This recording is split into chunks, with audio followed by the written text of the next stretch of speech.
What's going on, guys? It's Fern, and today we are back and we're going to be talking about the difference between the blades on clippers. There's three basic categories. You got your fade blade, you got your taper blade, and then you got an in-between blade.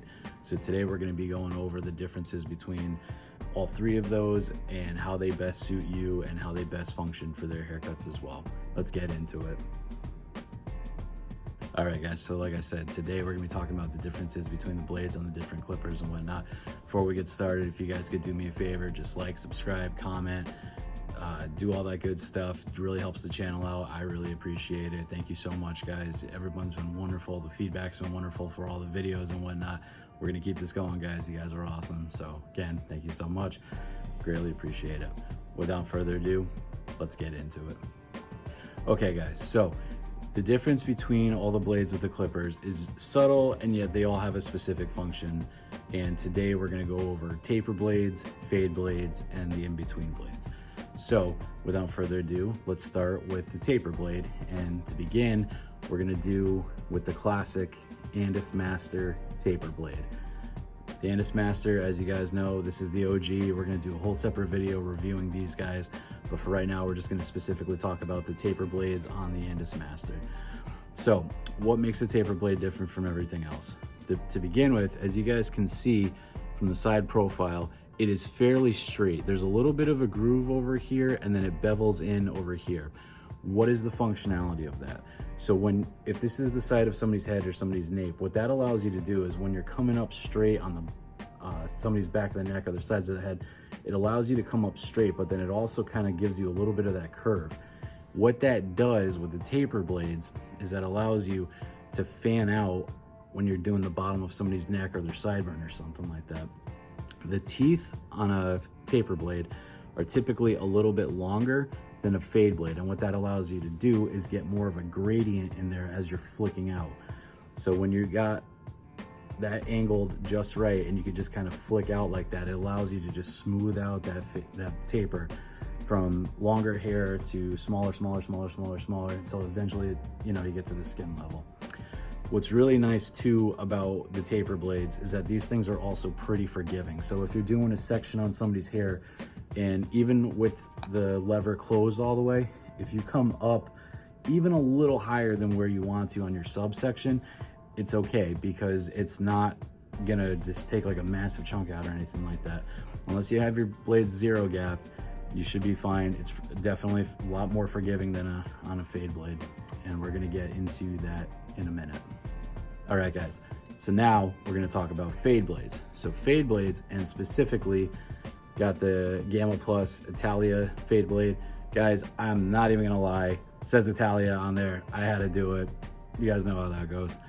Forza Napoli, Forza Azzurri, Forza Italia, per sempre. Always gotta go with the Italian blade. I don't even care if this thing sucks. Just because it says Italia on there, I had to get on there. I'm not even gonna front. So that being said, what is the difference between a taper blade and a fade blade? Fade blades, as you guys can see by the side profile, are very, very thin as well. It's straight until it juts out, and then it goes into a sharp kind of angle over here. And why is that? What that allows you to do is when you're coming on the side of somebody's head or on a sideburn when you're fading, it allows you to kind of jut out a little bit like that.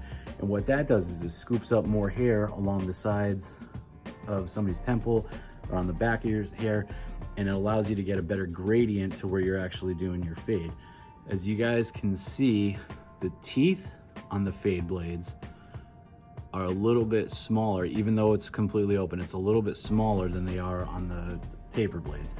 And that being the reason for why when you're able to do a fade, you could get in a lot quicker, and you could also get a lot shorter than on the taper blades. I believe for both fade and taper blades, when they're fully open, it's about 4 centimeters, give or take. So fade blades, again, when they're fully open, you can do that. When they're fully closed, you could get a heck of a lot closer. So I believe you could get down to a half or a 0. The reason I really, really like the Gamma Plus Italia fade blade is because this thing, especially if you're doing a skin fade, this thing will bald out no problem whatsoever, which is really, really awesome. You don't even really need to use your trimmer to clean up the stubble. I got guys that got a lot of like pretty thick hair and whatnot, and with this thing closed and ready to go, goes right in, skins it out, not a problem whatsoever. However, that being said, especially if you zero gap the fade blades, guys, these are a lot less forgiving. So what that means is if you're going on a subsection and you go a little too high, you know, you wrist or something like fidgets and like you just kind of flick out or whatever, it will take chunks out of your section, and those make it a heck of a lot harder to try to blend out if you go above or, you know, whatever the area that you're working on. So fade blades are great, obviously, for fading. However, I mean, they're good for taking out bulk as well. They're very powerful and very precise and whatnot. But like I said, you got to be careful. These things are a lot less forgiving, and if you know, are just kind of you know, dilly-dally, just kind of looking around, not paying attention, or you could definitely take a chunk out of a subsection that you're not looking for. So just got to be careful with that. So now let's move on to the in-between blade, which is the fusion blades. All right, guys. So now we're going to get into the fusion blades, or sometimes they're the in-between blades. And in this particular case, we're going to go over what is called the wedge blade from Babyliss. Now, guys, a lot of people aren't too stoked on the wedge blades. I gotta tell you though, to be honest with you, this for myself was a very big selling point for this particular clipper. And here's why. I've used other Babyliss blades in the past before. I mean, again, the taper blades are good, the fade blades are good, whatever. This blade, which I believe is specific only to Babyliss, I could be wrong about that, but I haven't seen anybody else come out, especially with like the bevel style on the bottom over here. This thing is an amazing in-between blade, okay?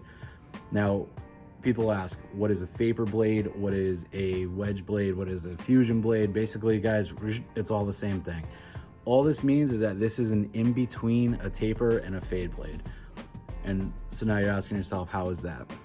When we look at the side profile, you can see it is fairly straight like the taper blade, and then it arcs up ever so much at a little bit of a steeper angle, just like a fade blade. So what that allows you to do is when you're coming up, it allows you to just get a nice, even, smooth stroke the way that a taper blade does. But when you gotta close the top lever and get in there for fading, it allows you to do that as well. So this is a great in-between blade. As you guys can see, the teeth, they're a little shorter, hence, you know, the in-between. So the teeth are more akin to a fade blade, but the base of the blade itself is more akin to a taper blade. I personally really like this. I feel like this is a great in-between for the two blades. If you're looking for something that is just overall solid blade that just does clipper over comb, tapers, fades, etc., you know, all that good stuff, I highly recommend the wedge blade. I know a lot of people aren't stoked on it, but I gotta tell you, this thing is a big difference from what I used to use when I used to use Babyliss stuff way back in the day. So I am generally pretty stoked about that. Again, as it comes to talking about, you know, like, well, what's the best blade for me and all that stuff, basically it depends on your clientele. If you're like at home barber or hairdresser where you're just kind of doing your family's hair or just doing your friends, whatever on the side, it kind of doesn't matter. You know, honestly, I would grab a wedge blade or a taper blade. I think especially if you're not a professional and you're just kind of cleaning up your family or your kids or something, really not a big deal. As far as if you do a lot of fades, if you do a lot of tapers, then I would say do more fade or, you know, a wedge blade, because it goes in between. Half the fun, again, is just kind of looking at what works best for you in your scenario, as well as what suits your clientele better. There's a million stuff out there, and guys, everything that I'm talking about is available on WB Barber Supply, which I'll leave right over here. Use my code MARKFERNICOLA right over here at the checkout. You get 10% off of your order. And yeah, half the fun of this stuff is just checking out what works best for you guys. So hope this was helpful. Like I said, like, subscribe, comment to the channel. Really appreciate it. Hopefully this was helpful, guys, and we're going to keep these guys rolling. All right, take care. Have a wonderful day.